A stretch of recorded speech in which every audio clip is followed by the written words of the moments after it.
Thank you, Ms. Sherilyn. Morning, protocol established. Firstly, I would like to say thank you to both the Honourable Premier, the Honourable Minister Missick, and all of the team in finance and the various persons in the private sector that I've met. My welcome and introduction into Turks and Caicos Islands has been phenomenal. I've been here about 4 weeks now, and I have to say, I've been very pleased and impressed, even with members of the public service that I have met. So that said, I just want to take you through some key messages really that we've been hearing today, and then to sort of bring it home to sort of see how that impacts business transformation, which is the role that I'm here to undertake. So we've talked a lot about competitiveness and why it's important. The fact of the matter is that everyone wants prosperity. So the key message that Mr. Missick gave about the fact that this is really not something in and of itself. Competitiveness is about trying to aim for and achieve national prosperity. What we've also heard, again from Ms. Persaud, is the fact that the old ways aren't working. We need to kind of think outside of the box. And so one of the things that we're trying to achieve in terms of becoming competitive is to do just that. And then lastly, globalization and technology. In a lot of respects, that's leveled the playing field, in terms of what we used to do, low costs, low wages, all of that kind of thing. Everybody can do that now. And so at the end of the day, what we're now trying to ensure is that, we're playing in a different arena. So why is it important? Because effectively it equals our survival, both in the Caribbean region and for Turks and Caicos Islands. So if national prosperity is our goal, which it is, the key thing that Porter did in terms of determining and shifting, as the minister said, the focus was to talk about the fact that national prosperity is not created. It is created, rather, not inherited. It doesn't grow out of a country's natural endowments, its labor pool, its interest rates, its currency value, as classical economists insist. And what's been interesting is we've heard a lot of talk today about our natural assets. I just want to share this with you very quickly. This came from a tourism competitiveness study that was recently undertaken by the Honourable Minister Missick and with support of the HTA. Thank you very much.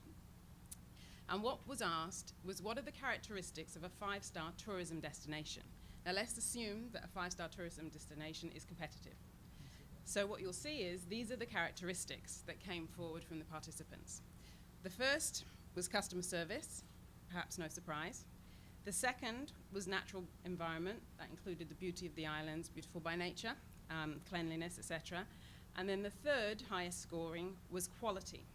So that was luxury, high standards. Now what I want to pose to you and ask the question is, if we were to invert this and look at those aspects or characteristics that were scored the least, so that's uniqueness, technology, good governance and government, and let's include exclusivity. What thoughts do you have in terms of how important they are in terms of our national competitiveness?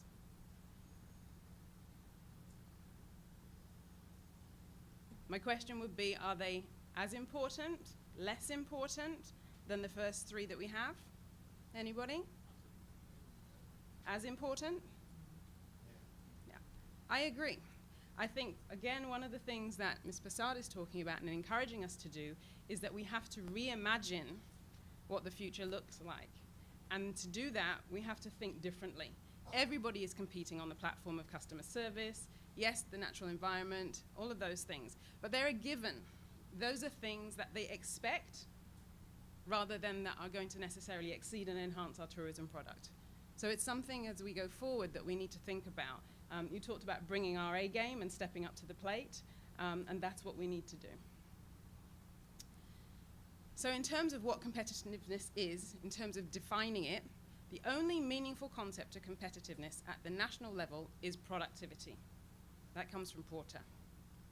And so essentially, productivity is really about the value of output from human capital and other capital. And so that's a big focus why it's very important now for the public service to be involved in what we're doing and moving forward. I also thought this was quite useful because, again, it just shows the orientation. This is from the World Economic Forum Global Competitiveness Report. And we spoke about the fact that, two countries, small countries, Switzerland, Singapore, are doing very well on that index. And the competitiveness is defined by the World Economic Forum, again, a set of institutions, policies, and factors that determine the level of productivity of an economy, which in turn sets the level of prosperity that the country can earn. So again, we're seeing the theme of productivity and the need for us to be more productive. So in terms of improving the competitiveness of TCI, firstly, we have to fix the basics.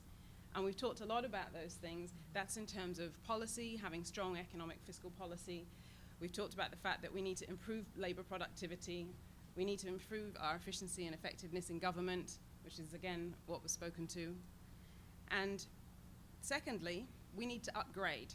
So the government does have an e-government strategy that it wants to take forward, and upgrading what we do in that respect in terms of making the systems and processes more streamlined, etc., is something that we're going to look to do. But that also means that in terms of upgrading is the role of the private sector, because the private sector also needs to upgrade. They need to upgrade their products, their services, in order for them to be more competitive. Yeah? And then lastly, we need to innovate. And again, it goes back to this thinking out of the box. We need to do something new and different. We cannot just rely on our inherited characteristics. We have to move beyond that to rely on things that we create. The Premier said that, we create wealth. Yeah? It isn't something that's naturally here. We have to maintain what we've got, but we have to move forward and beyond that. So therefore, what's the role of the business transformation strategy? Well, the business transformation strategy is designed to support economic growth, and let me be very clear, that's inclusive growth, right, for everybody, by enhancing productivity. So that's it in a nutshell, what my role is and the team that is working with me. Let me give you some context to the current strategy that we have. The current strategy is actually called the Business Reform Strategy. It was developed really within this context, which was between 2009 2012. As you know, you were in interim administration. You then had a new PMP government in 2012. 2013 was quite a difficult fiscal and economic position, especially the previous 5 years. And then that was when the launch of the business reform strategy happened. By 2014, the strategy was updated, but primarily to include a phase 1 delivery plan.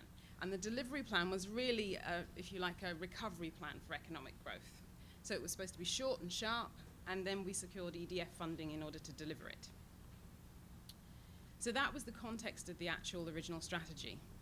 And on the delivery plan, we had the following. Improving the business environment, because as you heard the Honourable, Her Excellency, the Deputy Governor say, contrary to popular opinion, the role of government is not to provide jobs, but is to enable the private sector. So improving the business environment and ensuring that there were no barriers was a key focus of the plan. That meant improving work processing, improving processes of work permits. As you can see, there have been legislative amendments that have been done with respect to that. Including that, we've had the first stage of a lean systems audit to map the processes so that we can determine and know where the bottlenecks are. And then the next stage will be to ensure that we can then reconfigure and reimagine that and streamline the process and hopefully make it better. Review of the business license system. So there have been legislative amendments. We're procuring a new system to be able to ensure that we can deliver more timely, speedier, and effectively. More effective, but the big thing is, as you've said, is the consolidation piece. Getting the tax structure and investment policies right, that's ongoing and something that we need to look at, and again, something Minister Missick spoke about in his earlier opening. We're looking at various surveys, like the Doing Business survey. We've thought about it, and going forward, we probably want to focus more on the World Economic Forum's competitiveness survey because of the fact that we are looking at national prosperity, and that index looks across a range of things. It looks at the labor market, it looks at your fiscal and economic policies, it looks at education, which is a key platform, and all of those things, which the Doing Business survey currently doesn't. Support for small businesses. You've seen, obviously, the introduction of the Centre for Excellence at Entrepreneurial Development, Invest TCI, who have MSME program, and there's a number of things that are being done with COSME in that sector. Improving the public and private dialogue. Well, this conference is the start of that, and so you will be seeing more of me as we go forward. And then developing a modern human resource infrastructure. A lot of this was the area in which a lot of work wasn't done, and as we know that the human resource, our human capital, both within government and in the private sector, is critical to moving forward the country. So this is going to be a much bigger theme as we go forward. But what we are doing currently is the labour market survey, which will be used in terms of determining what are the skills that we need, not just for now, but for the future. And that's being driven by the Statistics Department. There's a skills audit, which is also being driven by the Labour Department. We're smoothing the transition from school to workplace. So this problem that we have of frictional employment, where people either leave school and then don't really have a job to go into, or they come back from study and then they're struggling to find work. We're needing to look at that. One of the things that is being done currently with the Ministry of Education is that there is a new curriculum being developed. And secondly, the CDB TVET program. So that's the technical, vocational, and educational training. We're moving into the development of more certified vocational skills. One of the key things that we need to do is improve our infrastructure. Therefore, we need different skills to what we've currently got. We spend a lot of time in the region focusing on sort of the core professional skills, lawyers, doctors, all the rest of it. And we need some of those other skills. We need to be building out our skill sets. And then there's the Young Professionals program. So that's the work that we're doing. But let me just end with saying this. TCI no longer needs a reform strategy, but a business transformation strategy, because what we're not doing is tinkering around the edges. We're trying to reimagine, and we need to do things differently. Business transformation does that. It goes further and beyond trying to do what we do already, but better.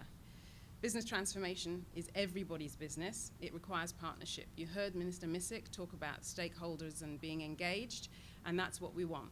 And to that end, we want and need your input. We are revising the strategy, and as I said, I will be coming out to speak to you and to get your ideas for where we go forward.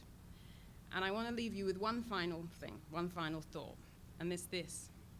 The single most important contributor to a nation's economic growth is the number of startups that grow to $1 billion in revenue within 20 years.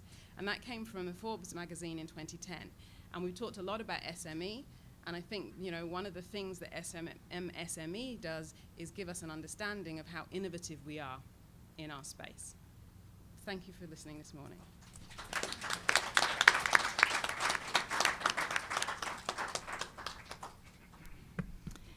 Thank you very much, Mrs. Lynch.